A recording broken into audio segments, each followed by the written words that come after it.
Good morning. We're just going to hold for a couple of minutes while everyone has a chance to log in.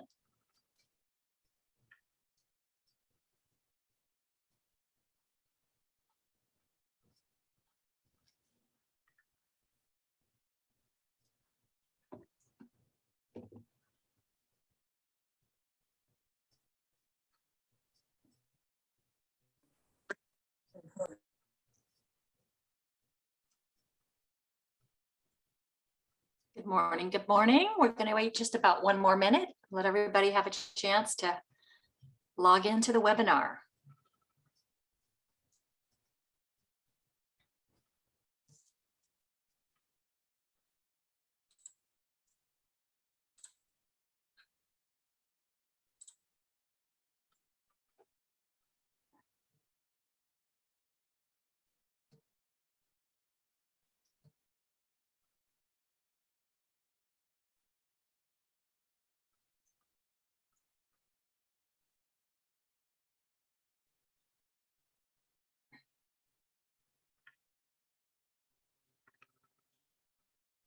Good morning, everyone. Happy to have you here virtually. We will get started in just about 1 minute.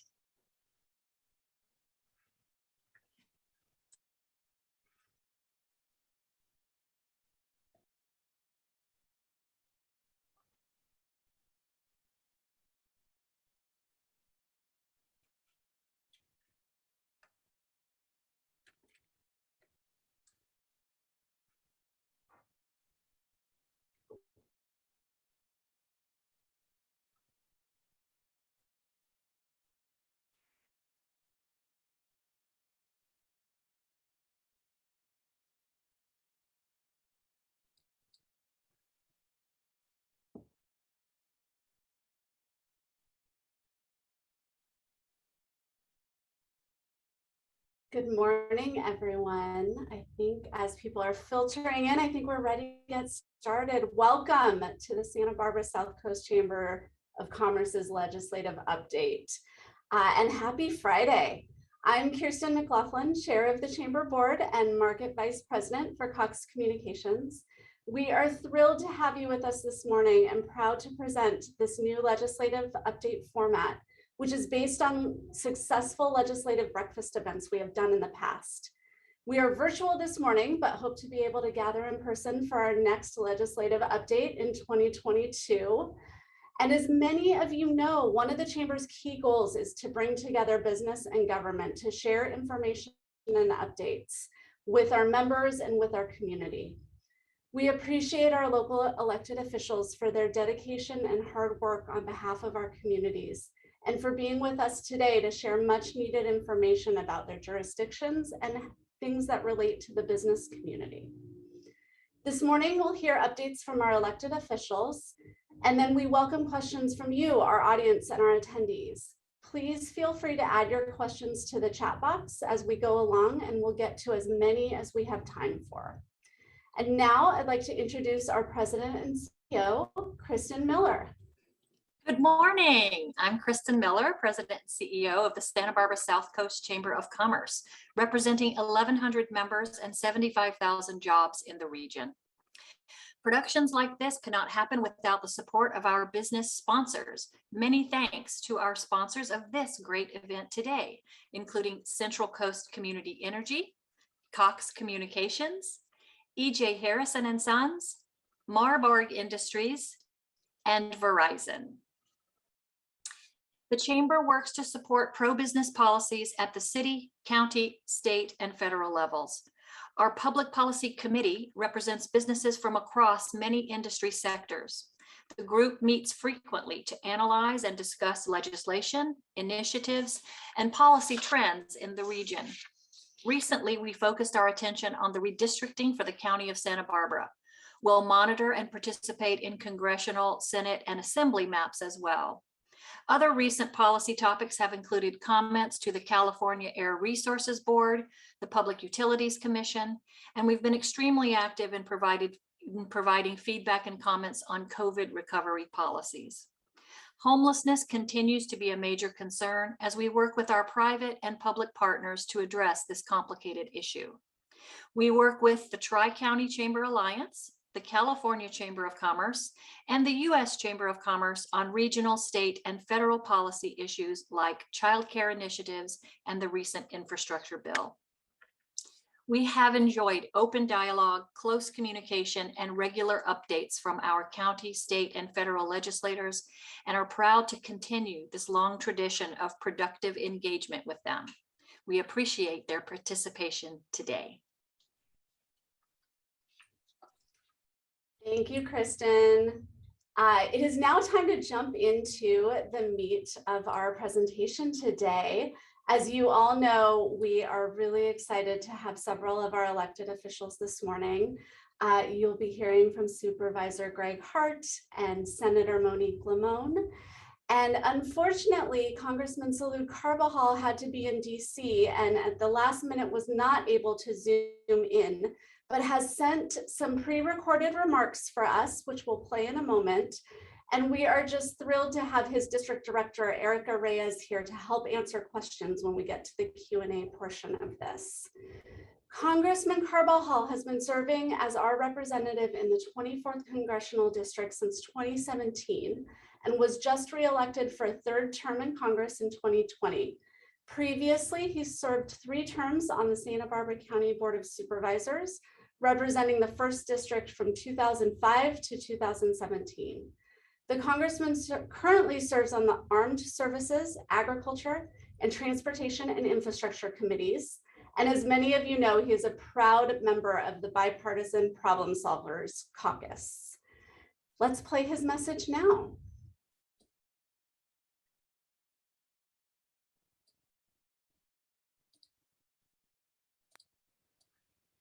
Good morning, South Coast Chamber. Thank you for inviting me to participate in today's legislative update to provide you an overview of what is happening right now in Washington, D.C. I had hoped to be able to join you live, but the unpredictable schedule in D.C. made me communicate with you this way. First and foremost, thank you to President and CEO Kristen Miller for your leadership for our business community, especially throughout this COVID pandemic. While we are certainly not out of the woods with the new Omicron variant, we have made significant progress in reopening our communities and economy through vaccines and continuing to wear masks to prevent the spread. I know that the impacts to the business community has been significant and far-reaching. The federal government, as you all know, has been active in trying to mitigate the impacts to businesses through this pandemic by providing funding through a number of programs, including the SBA's EIDL loan, PPP loans, the Restaurant Revitalization Fund, and the Shuttered Venues Grant Program. In 2021, 13,298 Central Coast businesses and individuals accessed emergency economic relief through these programs. And our district alone received over $900 million in relief. That's almost $1 billion to the Central Coast. I will note that EIDL loans are still open for businesses to apply through December 31st. You can visit www.sba.gov or call my office at 805-730-1710 if you need any assistance with the pending application. Beyond the COVID relief funding, I am very excited to report the passage of the Bipartisan Infrastructure Law. I was honored to be present when this unprecedented, transformative, historic $1.2 trillion of investments was signed into law by President Biden on November 15th. The Bipartisan Infrastructure Law will create millions of good-paying jobs while modernizing our infrastructure by repairing roads and bridges, improving public transit, improving internet connectivity and broadband infrastructure, and enhancing our clean water infrastructure. The House has already passed the Build Back Better Act as well, which in essence is a major tax cut for working middle-class families. It is now being negotiated in the Senate, and we are hopeful it will get to the finish line sooner rather than later in the next few weeks.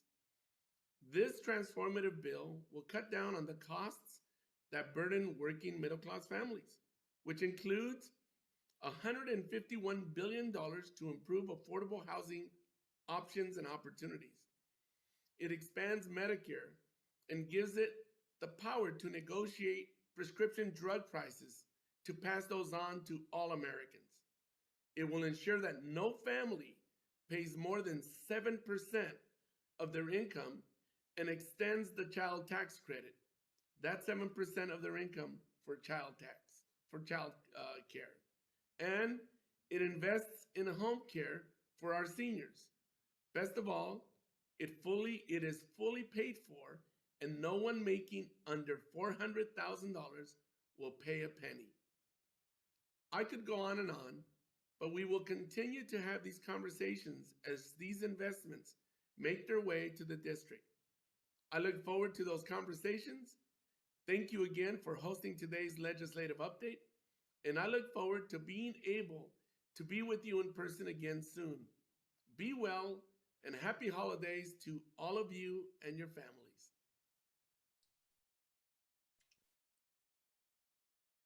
Thank you, Congressman Carbajal. Erica, please pass our gratitude and thanks to the Congressman and let him know we missed him. We love having him with us live, but understand that particularly these days, it does seem that the congressional schedule is more crazy than ever. So thank you for making that happen for us, Erica. Next up, we have Supervisor Hart, who many of you know. Gregg has been serving on the Santa Barbara County Board of Supervisors as the 2nd District Supervisor since 2019. He has more than 30 years of experience in public service, from sitting on the Santa Barbara City Council to working for the Santa Barbara County Association of Governments, serving as a planning commissioner, a California Coastal Commissioner, and really so many boards and commissions. We're not going to go through all of them today, just to say that he is an expert, particularly on our community and our wonderful corner of this state that we call home. So welcome, Gregg. The floor is yours. Thank you so much, Kirsten, for the really generous introduction. And thank you, Kristen, for hosting this event. It's really a wonderful opportunity to get an opportunity to talk directly to your membership and business leaders across the entire south coast of Santa Barbara County. If there was a silver lining to the COVID-19 pandemic, which is kind of hard to find, I believe this enormous challenge has assisted in fostering a new, much higher level of collaboration between county government and the chamber. And I'm personally firmly committed to making sure that our new collaborative work continues far into the future. I also want to take a minute to thank my state and federal colleagues, Congressman Carbajal, Senator Limon, and Assemblymember Bennett for their tireless work for our community. It's an honor to serve our community together. Unfortunately, as we all know, COVID-19 is still the elephant in the room. Our most recent public health briefing shows that we're still experiencing substantial transmission of COVID-19 per the Center for Disease Control Standards. Just last week, the Public Health Department updated the board, and there were 295 active cases in Santa Barbara County. Unvaccinated people make up the majority of the new cases, but there are breakthrough cases that are occurring amongst vaccinated people. While those are most likely to develop into less serious illness, there are still instances of vaccinated individuals needing significant medical care. So it's something to be concerned about still. During the week of November 26th through December 2nd, 33 people were hospitalized, 9 of whom are receiving treatment in the intensive care units of the local hospitals. And sadly, 6 people passed away last week. So COVID-19 is still a very active threat. I know we're all doing our best to get vaccinated and be safe, but the spread of the new variants adds urgency to the need for the community members to be fully vaccinated, included by getting booster shots. It's really easy to do. All the local pharmacies are available for appointments or walk-in opportunities to get the booster shots. So please, if you haven't yet, make time. It doesn't take but a minute, and you'll be protecting yourself, your loved ones, and our community. I know I personally feel it. Everyone has a sense of plague fatigue, and many have plague amnesia. We all want to move on with our lives and get back to normal. But now is not the time to let up on important prevention and mitigation measures. All of us, corporate and business leaders, governments, and community members have an important role to play. So let's all just keep diligent through the holidays. If we can keep this latest surge from really getting out of hand, we're going to be in a much better position next year to resume our normal lives, which I know all of us are looking forward to. I want to thank Congressman Carbajal for his incredible leadership in Washington and helping pass the American Rescue Plan Act. The county, as a result, is slated to receive $86.7 million from the American Rescue Plan funds to address the revenue loss that we experienced through the pandemic and also fund various aspects of the county's economic recovery. The funds are being allocated in two separate tranches. The first is in the current fiscal year, 2021, and the second is next year. The Board of Supervisors has funded or will fund in the very near future about $7.3 million for COVID-19 response. That's direct money that will go to our public health department, all the other county agencies that have been working overtime for nearly 2 years now and providing direct services, testing, interventions, providing protective equipment to needed industries and county employees, all the things that have been going on while the pandemic has been in play. In addition, we're making investments in economic vitality. There are regional economic development efforts going on countywide, and we're doing some really innovative advanced planning for broadband expansion in Santa Barbara County. SBCAG is taking the lead role on working with all the local governments, but our intention is to develop a countywide broadband strategic plan that will help assist us getting additional state and federal funding to actually roll out fiber throughout all Santa Barbara County and the underserved portions of the county so that we can have a very competitive work environment and businesses will have access to the internet that they need to be competitive. One of the sad impacts of the pandemic has been the impact on the childcare business. Our infrastructure for childcare is severely strained from two elements that are working against us at the same time. As parents needed to stay home because we were asking everybody to not mix, they kept their young children at home instead of bringing them to childcare as a way to save money and also to keep families together safely. As a result, the childcare businesses that relied on those students for revenue have lost that income, and the ratios of teachers to students has been increased also to protect safety. So the result has been fewer kids and a higher staffing ratio that brings extra expenses. And that tough balance has made it very, very difficult for many childcare operators to operate. They've accessed some of the federal public assistance programs, but even still, they are in a very strained financial position, and many of them are facing potential closure if they aren't able to address those issues in time. So the county's looking to spend about $2 million to help with that industry, direct grants to providers, and then also some efforts to help build up new providers that can take the place of folks who have not been able to continue their businesses. Obviously, having childcare, having the certainty that young children will be safe in a nurturing environment is critical to getting employees back to work full time. I know that all of you are experiencing very difficult staffing shortages, and this is one of the elements that we'd like to help address to make sure that the people who want to work can get jobs in our local community and can also make sure that their children are safe and well cared for in a childcare environment that is nurturing and high quality and affordable.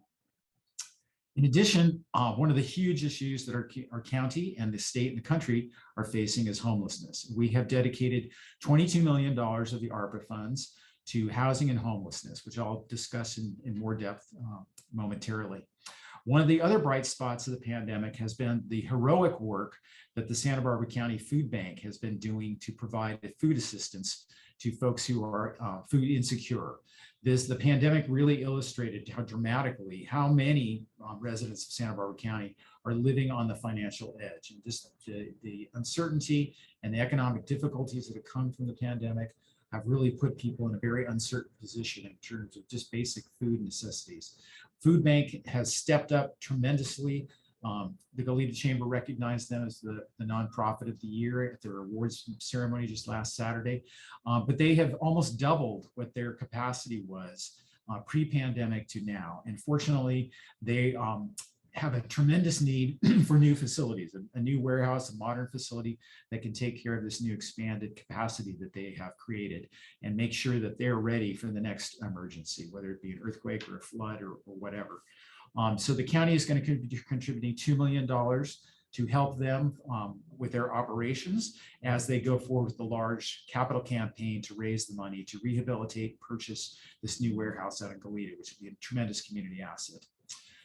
So as you can see, our approach for using ARPA funds has been very broad, and I think we're bringing very sound fiscal judgment in the allocation of these funds to best address the issues that are at hand.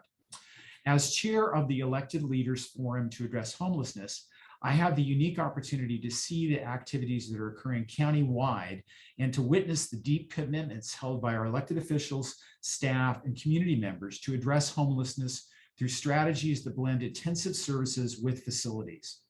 This forum brings together officials from the county and all of the cities that are incorporated, the 8 cities in Santa Barbara County, to discuss goals, strategies, and specific actions to address homelessness countywide. All the participants recognize that homelessness impacts everyone and transcends jurisdictions. Our shared vision is to create a regional unified response and a flexible system of care that is guided by data and best practices and seeks to prevent homelessness when possible and otherwise ensure that homelessness is rare, brief, and non-recurring for anyone in Santa Barbara County. However, government cannot do this work alone. No one sector can prevent and end homelessness. It takes the dedication and commitment from government, nonprofits, the private sector, and community members to come together with common goals. Collaboration is really the heart of the success in the work to prevent and end homelessness. Partnerships that are built on public and private relationships provide a critical backbone to support efforts that build strong and sustainable programs throughout our county. Our shared collaboration is powerful. Just to give you some specifics about the progress that we're making, in just the last 8 months, 374 rapid rehousing slots and 46 permanent supportive housing units were created. As a result of the work that Congressman Carbajal has been doing in Washington, the federal government has given us 215 additional new Section 8 vouchers.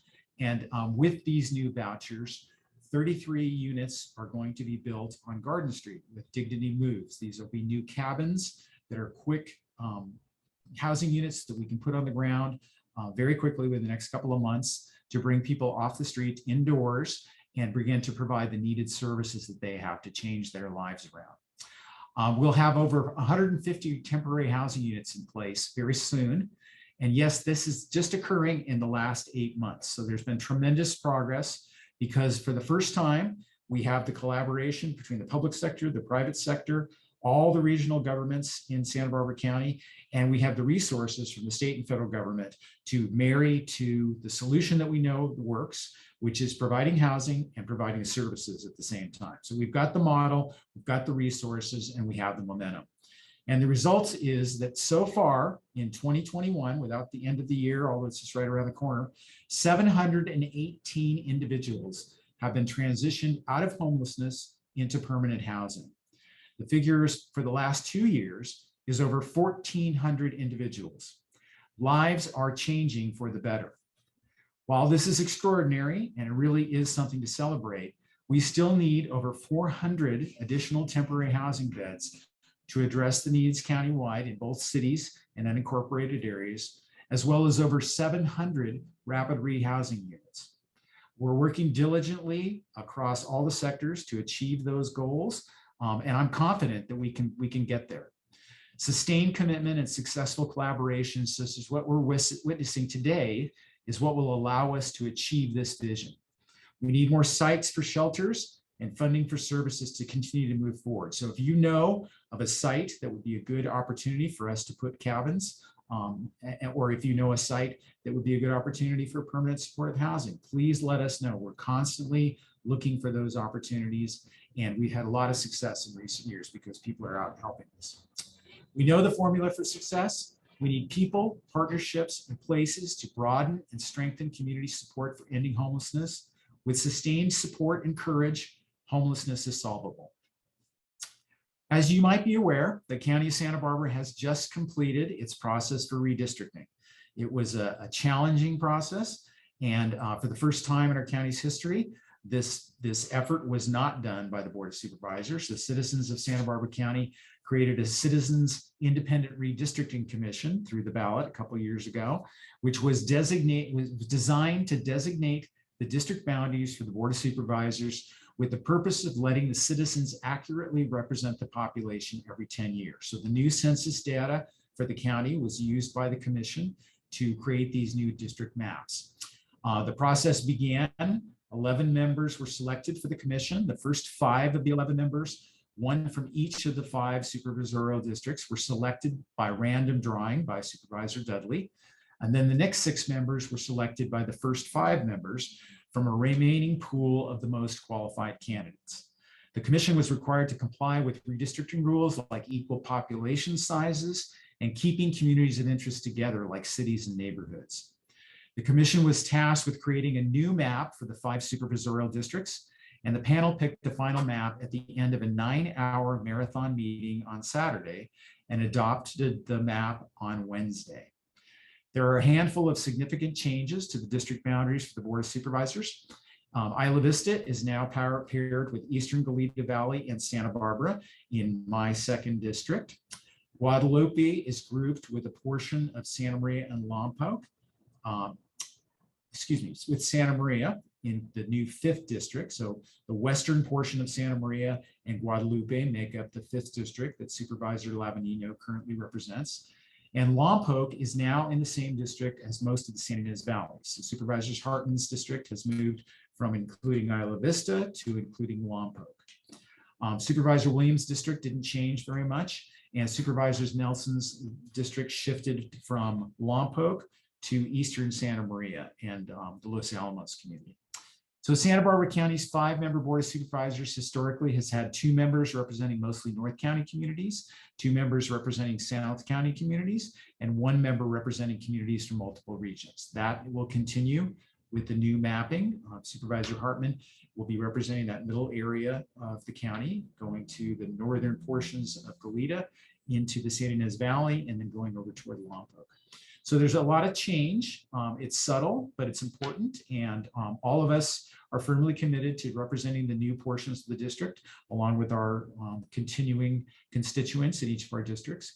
So I don't anticipate that there will be significant changes as a result of this. I think it's a new opportunity to meet new constituencies and new communities of interest and continue our work together as a Board of Supervisors. One of the things I'm most proud of at the County of Santa Barbara is we have a very respectful collegial relationship amongst all 5 members of the board. We are constantly working to collaborate, much as we do very well with the Chamber of Commerce. And it's really just a tremendous era, I think, in county government where everybody's pulling together despite many significant ideological differences. We know that the challenges that we face here at local government are direct and real and in our face all the time, and we want to solve those. So with that, I think I'll conclude. Always be available for any questions. And again, just thank you very much for being here, listening carefully to what Congressman Carbajal, myself, and Senator Limon have to share about federal, state, and local government, and look forward to collaborating ongoing in the future. Thank you, Greg. Great update. And Greg alluded to it, but he and Monique and Erica will be here for questions after we go through our presentations. And I saw some people already started putting some in the chat, but as you think of things, go ahead and we'll put them in the chat. We'll keep track of them and we'll get answers to you as we go. We'll get to as many of those as we can. So next up, I have the pleasure of introducing Senator Monique Limon, who has been serving as our representative in California's 19th Senate District since 2020. As many of you know, before she was elected to the Senate last year, Senator Limon served as our representative in our 37th state assembly district from 2016 to 2020. In her assembly role, she chaired the Banking and Finance Committee and was vice chair of the Legislative Women's Caucus. And prior to that, she served 2 terms on the Santa Barbara Unified School Board of Education. So thank you, Monique, for being here this morning. She is another one that is deeply committed to our community, has deep, long roots here, knows our communities well, and does an amazing job representing us in Sacramento. So Monique, the floor is yours. Take it away. Thank you, Kristen. And it's great to kind of be with the K squared. It's Kristen and Kristen. So it's great to connect with you all and all that are watching and listening. I'm really glad that both of my colleagues, Supervisor Gregg Hart, who we work so closely with, and Congressmember Carbajal talked a little bit about childcare, because I am sitting in my 13-month-old child's room right now doing a Zoom, as so many working mothers have had to kind of accommodate the schedule before I get on a flight headed out of town for work. So thank you everyone for again allowing us this opportunity, and for my colleagues for kind of sharing what's happening at the county and at the congressional level. I want to kind of frame my comments in 3 different ways. Just talk to you a little bit about the legislation that I worked on this year. Also, secondly, talk to you a little bit about our about the Build Back Boldly state budget, which was unprecedented last year, and it looks like we're going to have a pretty healthy budget as well this year, going into 2022. And secondly, the third thing, really just the role of my office and some of the issues we're seeing locally as it relates to constituents and businesses and issues we can help in. I want to talk to you about some of the legislation that I authored this year. That is 2-year legislation. I did work on legislation SB 542.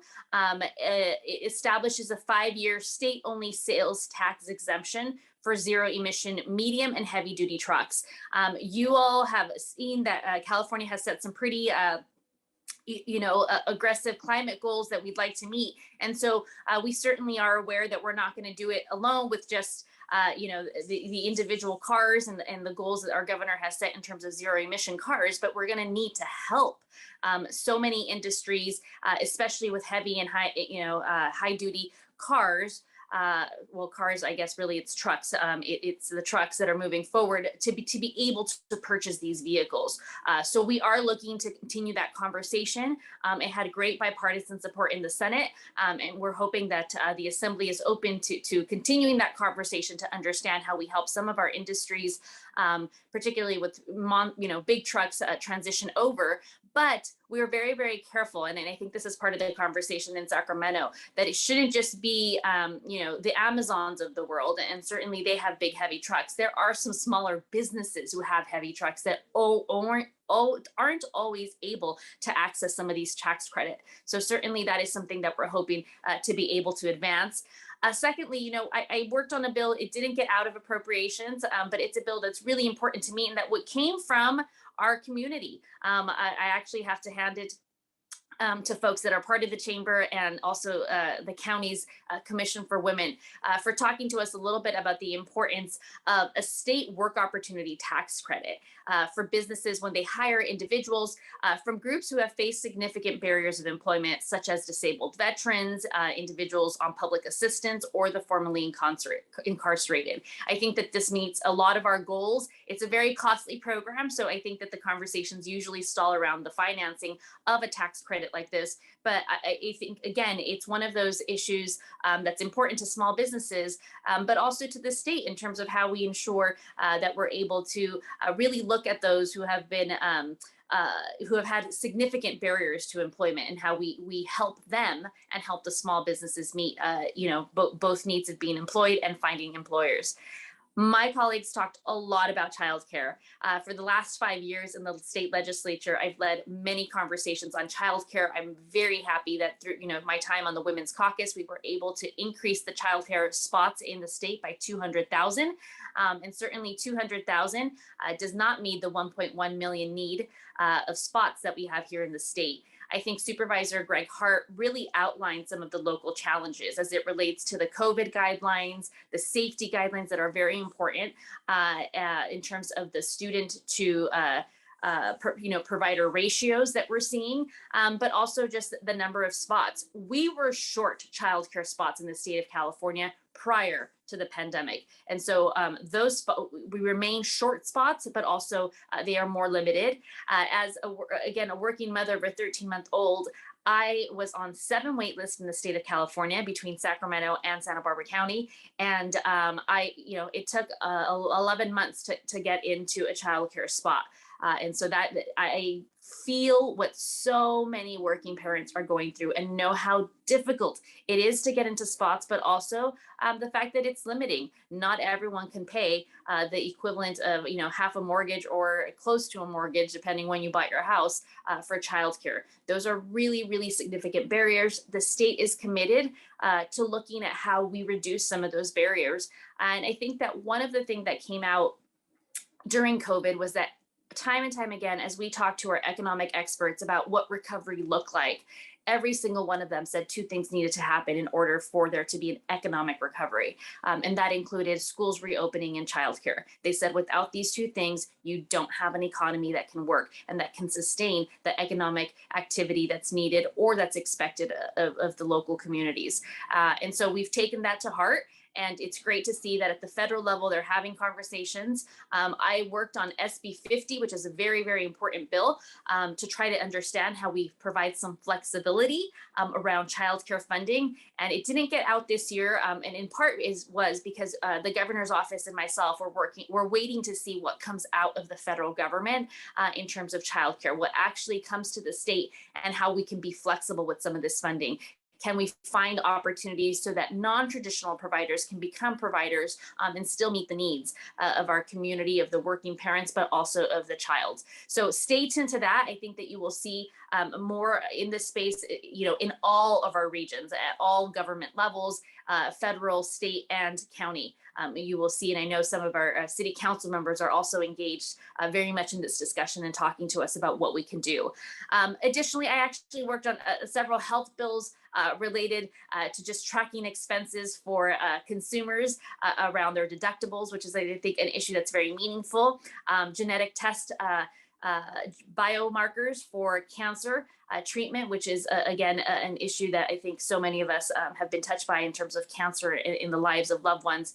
And also a bill that became a first of its in the nation, wasn't expecting it to, but code enforcement officers. And I think, Supervisor Hart may know this to heart, that, in counties, in cities, we have code enforcement officers, and their jobs is to ensure that everything that's happening in our community, in a neighborhood, in a business, is happening in a way that's compliant with our codes and regulations for the safety of individuals. But unfortunately, the level of harassment that our code enforcement officers have faced in our state has actually increased. And it's become harder for them to do their job, and it's created an unsafe environment in some cases. So we are setting in the state of California some standards in terms of safety. And this is really meaningful because as much as people say that California and Texas don't have, anything that we work on together, as soon as that legislation was passed, regrettably, a code enforcement officer died in Texas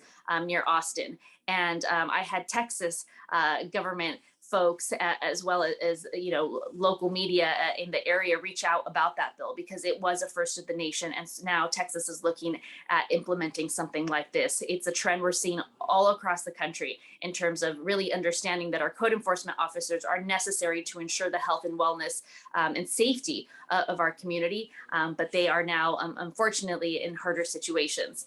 And additionally, a lot of you know that every year I work on Alzheimer's. It's an issue that's very near and dear to my heart in a very personal way. And I was proud that this year we moved forward a major Alzheimer's bill that would allow for our medical providers to create an assessment tool to do early diagnoses of Alzheimer's. And that is something that will be very, very meaningful. The number of individuals in the state and in the country who are diagnosed with Alzheimer's dementia is increasing significantly. So Wanted to make sure you knew that I'm working on a multitude of issues at the state level. Those are just some of the ones that we've been able to work on, that I've been able to work on. But the state budget has also supplemented some of our legislative work. You've heard some of the issues that are very important. We are so grateful for the federal investments made in the state. And certainly we are looking at how we build back, our communities and where we make the investments. I think one of the challenges is that in a healthy budget year, the demand on the many needs is really great. So this year in 2021, I think I heard the most from our local communities in terms of the needs the needs in our community and where we could potentially invest some of these funds. So it was really hard to meet all of the needs. However, I think that the state has certainly focused on some of our areas that are again very important. Childcare, we talked about increasing the slots to 200,000. We're looking at ways to also just create more flexibility in the childcare space because of the demand. Additionally, our K through 12 budget received a record investment of $93.7 billion, and that's for all of Prop 98. So that's K through 14 actually. So the K through 12 plus the community college system is part of Prop 98. And so many of the things that this went to do is fund things like universal meals program and also targeting some of the ability for students to kind of transition to higher ed. In the higher ed space, we made investments in the Cal Grant system. We know that higher ed costs continue to increase, and that's something that's very important to so many who are trying to access financial aid in our state. For the small businesses and nonprofits, and I always like to include also nonprofits since they're the fourth largest employer in the state of California and how we think about those who employ individuals in our state, we were able to provide $1.5 billion in small grant funding. And this is something that our office is still very much able to help folks. So these are programs for small businesses and nonprofits needing support with the processing of if you need support with the processing of your application, please let our office know. We're happy to reach out. We can't ever tell any state agency what to do or who to give money to, but we can certainly be an advocate and make sure that if you're having an issue with the state agency, that we are a resource for you and can place a call to the state agency. So those small business and nonprofit grants have been very helpful, and we've certainly received some calls. Additionally, we invested $49 million in GoBiz. Also to provide small arts for performing arts organizations. And I have to commend our locals, especially here locally, who have reached out to me every single month around our performing arts, particularly our outdoor performing arts, live performing arts. And so we heard them loud and clear, and we know that this is a segment of our community and our business community that needs an investment in real meaningful and deep ways. So thank you to all those involved with performing arts for being a constant voice, and we really are hopeful that the small business grants for performing arts will be helpful to try to remedy some of the many challenges that they faced during this pandemic. And some of this also goes to museums, independent venues, or others that have been impacted by the pandemic. We do have a $50 million for micro business grants. That's in addition to the $1.5 billion that we did to create California, venues grant programs. Again, along the same line, we're really looking at some of the industries that have been hit the hardest. And so I think that that's really important to consider. The other issue that we worked on is broadband. And so, Kirsten knows this issue really well in terms of the state. And this was something that was long in coming.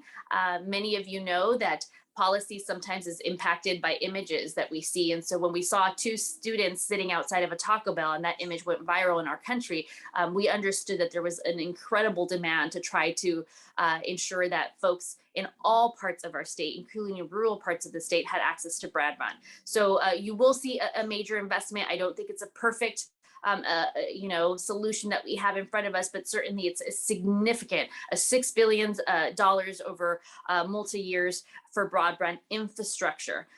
So the idea is that it will improve access to broadband throughout the state, particularly in areas where it's harder to reach. It also, in this particular space, we are providing $439 million in one-time support for library infrastructure grants, because we know so many access their broadband through our local libraries.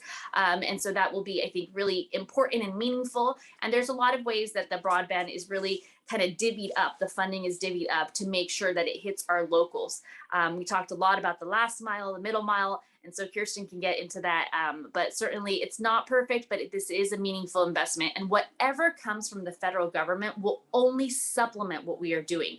Our hope with all the federal government funding that will come is that it will add on to what we are already building and doing here in the state of California and the investments we've made with state funding. We are happy that we've done some work in childcare, in broadband, for small businesses, for impacted industries, but also in the healthcare space. We had very, very meaningful expansion of Medi-Cal eligibility. Many folks consistently ask us how we are going to improve access to quality care. And so the state's approach has been to do it incrementally. We know that we've not been able to do it overnight, as is desired by some in our community, but we have made some very meaningful gains, and particularly in the Medi-Cal eligibility area. And additionally, we are looking at ways that we can support the foundation for kind of a 21st century public health system to address preventable death, disease, reduce disparities around, our public health workforce. So you have all lived this. I think our public health departments in the state have lived it in very meaningful ways. So I want to thank you all for the opportunity and happy to answer any questions. Thank you, Monique. And yes, I'm happy to have many conversations about broadband. We have been thrilled to be working with our federal, state, and local folks on all the different ideas and projects and so much going on in that space, but that would take us so much more time than we have today. So we'll table that for now. So Monique, Gregg, Erica, thank you for being here. Thank you for the fantastic updates. We are going to spend the rest of our time with some Q&A, and to lead us through that, I'm going to pass it over to Kristen and Dustin Hoyseth, who is one of our newer staff members here at the Chamber. He is our public policy manager, and we're thrilled to have Dustin on board and helping us on so many different issues, public policy issues that are important to our Chamber members. So Kristen, Dustin, take it away. Great. Let me start with one question that was put in the on the online, the chat or whatever. This asks about how do we find out more about your information, Supervisor Hart, about the child care initiative. And I see that you typed in some information there, including a phone number, which we highly appreciate. But would you like to say more about that? Yeah, the Children's Resource and Referral of Santa Barbara County is a wonderful resource for parents, providers, and employers to know exactly what's going on with available childcare resources in Santa Barbara County. Their number is 805-925-7071, and their website is CRRSB, Children's Resource Referral Santa Barbara County, SBC.org. And that's just a one-stop shop for, as I mentioned before, parents, providers, or employers to find out what they can, what resources and services are available in Santa Barbara County, and how that we can all take advantage of the available, affordable, high-quality childcare that does exist in our county. The challenge is, as Monique mentioned, for us to expand those opportunities, and that's what we're working now to shore up the existing operators who are suffering and on the edge. I personally was in this business for 20 years. I know how difficult it is to get quality staff and to create a high quality environment. And that's the most important thing, I think, for any parent is, is this a place that you feel comfortable leaving your child? and having them deliver high quality care to your child. And then number two, is it affordable? And those two things have to go together. It is not easy to do that in our county with the very high cost of living and the staff salaries that are needed to keep businesses operating and get good people. But we're doing our best to try and help on the edges and the margins with the support of Senator Limon and Congressman Carbajal. I'm hopeful that we can make some progress. Thank you for that. And I will offer that the chamber will continue to play a role in facilitating information about this. We have been asked many times to and have done surveys to our members to try to get more real-time data about what's needed here and what would be the best solutions as far as utilization, and we'll continue to do that. This is as I mentioned in my opening remarks, this is an initiative of the U.S. Chamber as well, so they are looking at this from the macro, and as Senator Limon mentioned, from the state right down to the local. So I may even suggest here that this would be a good topic for a future public policy committee meeting to have someone come in. We've had speakers before, but as we're getting more into an implementation phase because of the recent funding from the county, there may be more to speak to there. And I just want to add one more on this topic. I appreciate both of you approaching this from an economic development perspective. As with so many of our challenges right now, anything that was a challenge before COVID, so business issues like access to childcare, access to a qualified workforce, workforce housing, and overregulation, any of those issues that existed before now throughout COVID have been amplified. So the current labor shortage that we're facing is related to some of those items that we're all still talking about today. Anything else? While we're on this subject, I see Yes. There is another question in the chat about universal preschool in California. Maybe Senator Limon could speak to that, but there's very good news. The state has moved forward with a universal pre-K effort that's going to roll out over phases. I think it rolls out over the next 5 years. And I think by the 25-26 school year, it will be fully implemented and all of the state's 4-year-olds will be eligible for transitional pre-K in public schools. So that will make a huge difference, on parents that are trying to get needed childcare for their kids. But it also will add to the economic stress for the providers who are operating private childcare services, because many students will no longer be in the private market. So it is one of those things that's a huge advance and it's very important, critically needed, but it comes with challenges for the existing under 4-year-old system that will be destabilized to a degree by this rollout, which is one of the reasons why its implementation is phased over 5 years. Correct. And the only thing that I will add is that the bill I had, SB 50, would actually try to provide some flexibility in terms of how the funding is used to expand that, because we know that once it's not a requirement, but it's more accessible, right?